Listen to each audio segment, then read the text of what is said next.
मंदिरों की घंटी बजती है, अगरबत्ती की खुशबू फैलती है, भीड़ हर हर महादेव और जय श्री राम के नारे लगाती है। भीड़ के बीच लोग अपने बच्चों को गोद में उठाकर कहते हैं, बेटा पुजारी जी से आशीर्वाद ले लो, भगवान की कृपा होगी।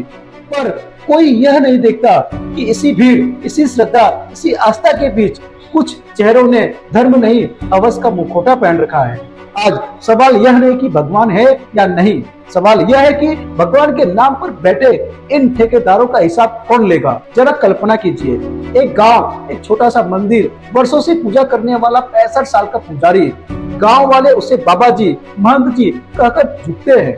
बच्चे उनके हाथ से प्रसाद लेकर खुश हो जाते हैं। फिर एक दिन वही बाबा जी गांव के 7 साल बच्चे को उचकाकर फुसलाकर अपने कमरे में ले जाते हैं, यह कहकर कि आ बेटा प्रसाद दूंगा, भगवान की कहानी सुनाऊंगा, किसी को मत बताना। बाहर लोग घंटी बजाकर आरती कर रहे हैं, अंदर वही हाथ जो अभी अभी पूजा कर लौटे हैं एक मासूम बच्चे का बचपन चीर रहे हैं। जब दरवाजा टूटता है, गांव वाले अंदर घुसते हैं, तो जो नजारा देखने को मिलता है वह सिर्फ एक अपराध नहीं, पूरे समाज के लिए आईना है। यह कोई कहानी नहीं, आज के भारत की खबरें गवाही दे रही है कि ऐसे बाबा सिर्फ एक नहीं, दर्जनों नहीं, सैकड़ों हैं। कहीं आश्रम में, कहीं गुरुकुल में, तो कहीं मंदिर के कमरे में छिपे हुए हैं। दिनांक 15 दिसंबर 2025 को जनपद देवरिया के थाना बरपेटा के भटवा पांडे ग्राम में शाम 6 बजे यह सूचना प्राप्त हुई कि एक वृद्ध व्यक्ति जिसकी उम्र लगभग 65 वर्ष है, उसके द्वारा एक 7 वर्षीय बच्चे के साथ कुकर्म किया गया है। सूचना प्राप्त होते ही स्थानीय थाने की फोर्स द्वारा तत्काल मौके पर पहुंचा गया, अभियुक्त की गिरफ्तारी की गई। सबसे खतरनाक चीज क्या है? सिर्फ पुजारी का अपराध नहीं, उससे भी ज्यादा खतरनाक है समाज की चुप्पी। जब बच्चा रोता हुआ घर लौटता है तो माँ सच सुनकर टूट जाती है, लेकिन जुबान से सिर्फ इतना ही निकलता है कि अब क्या करें, गांव वाले क्या कहेंगे, पुजारी जी पर आरोप लगाएंगे तो धर्म का अपमान हो जाएगा, भगवान नाराज हो जाएंगे। किसने कह दिया कि भगवान की इज्जत किसी अपराधी पुजारी की चरित्र पर टिकी है? अगर भगवान न्यायप्रिय है तो सबसे पहले वह चाहता होगा कि उसके नाम पर चल रहे पाप का पर्दाफाश हो। पर यहाँ समीकरण उल्टा है, पुजारी की इज्जत धर्म की इज्जत है, पुजारी पर सवाल भगवान पर सवाल है। इसी झूठे समीकरण की वजह से कितनी माएं चुप हो गई, कितने बच्चे सारी उम्र ट्रामा लेकर जीते रहे, किसी का हिसाब ही नहीं है। देखिए, आज धर्म सिर्फ पूजा तक नहीं रहा, एक पूरा इंडस्ट्री बन चुका है। मंदिर, आश्रम, ट्रस्ट, स्कूल, गौशाला, गुरुकुल, दान, चढ़ावा, चंदा, जमीन, बिल्डिंग, ठेका, चुनाव प्रचार, जैसे ही पैसा और सत्ता जुड़ते हैं, अपराध के लिए कवच तैयार हो जाता है। जब किसी पुजारी पर आरोप लगता है तो पहला काम क्या होता है? सच जानने की कोशिश तो बिल्कुल भी नहीं, सबसे पहले इमेज मैनेजमेंट शुरू होता है।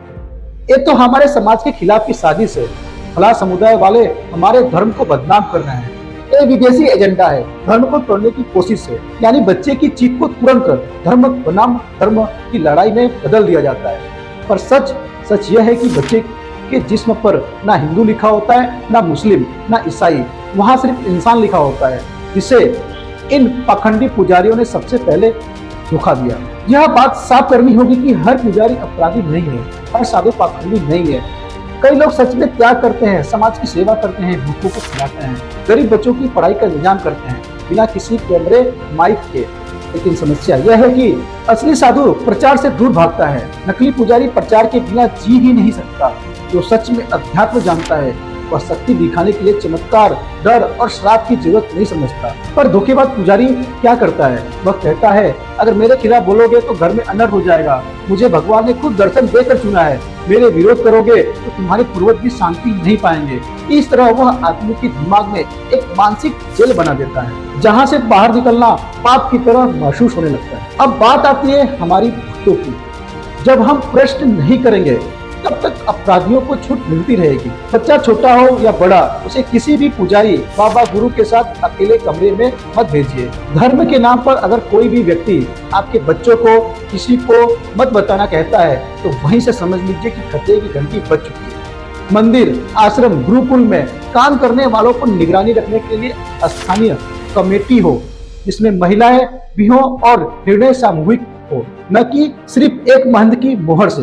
दान की रसीद और अकाउंट पारदर्शी हो, जहाँ फैसला काला है वहाँ चरित्र भी अक्सर काला होता है। धर्म यह नहीं कहता है कि अंधा बनकर सब पर भरोसा कर लो, धर्म तो यह कहता है कि सत्य की खोज करो, न्याय के सामने खड़े हो जाओ। आज सोशल मीडिया पर अगर किसी बाबा का वीडियो वायरल होता है तो उसमें थोड़ा नाच, थोड़ा प्रवचन, थोड़ी राजनीति, थोड़ी ड्रामा होती है और वह रातों रात उसके फॉलोअर्स बढ़ जाते हैं।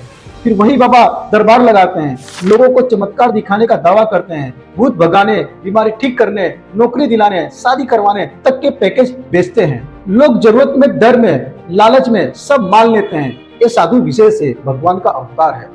पर अंदर की हकीकत क्या है? लड़की को सेवा के बहाने रात में बुलाना, शिष्याओं को गोपनीय साधना के नाम पर शोषित करना, बच्चों तक के साथ छेड़छाड़, विरोध करने वालों को धमकाना, केस वापस लेने के लिए दबाव डालना। जब मामला खुलता है तब इनके इतने भक्त, इतना पैसा, इतनी राजनीति ताकत इनके पीछे खड़ी हो जाती है कि पीड़ित अकेला पड़ जाता है। और समाज क्या करता है? ट्विटर पर 2 दिन ट्रेंड चलाकर फिर अगली खबर पर बढ़ जाता है। अक्सर कहा जाता है कि धर्म खतरे में है।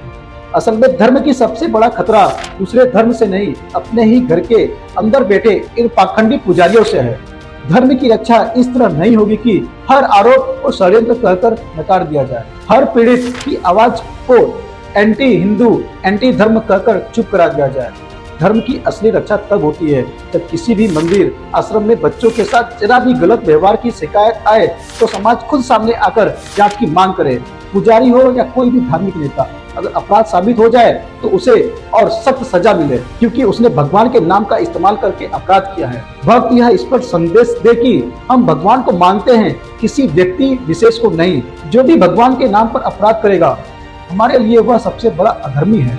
आज यह लड़ाई किसी एक पुजारी या एक मंदिर या एक धर्म की नहीं है, यह लड़ाई है बचपन बचाने की, इंसानियत बचाने की। अगर अगली पीढ़ी को सुरक्षित देखना है तो हमें 2 काम साथ साथ करने होंगे: असली साधुओं का सम्मान और नकली पुजारियों को बेनकाब और बहिष्कार।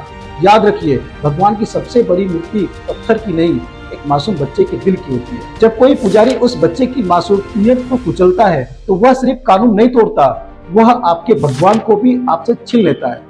तो अगली बार जब आप आरती की थाली उठाएं तो सिर्फ जय श्री राम और हर हर महादेव मत कहिए, अपने मन में यह व्रत लीजिए, अगर धर्म के नाम पर किसी बच्चे या महिला के साथ जुल्म हुआ तो मैं चुप नहीं रहूंगा।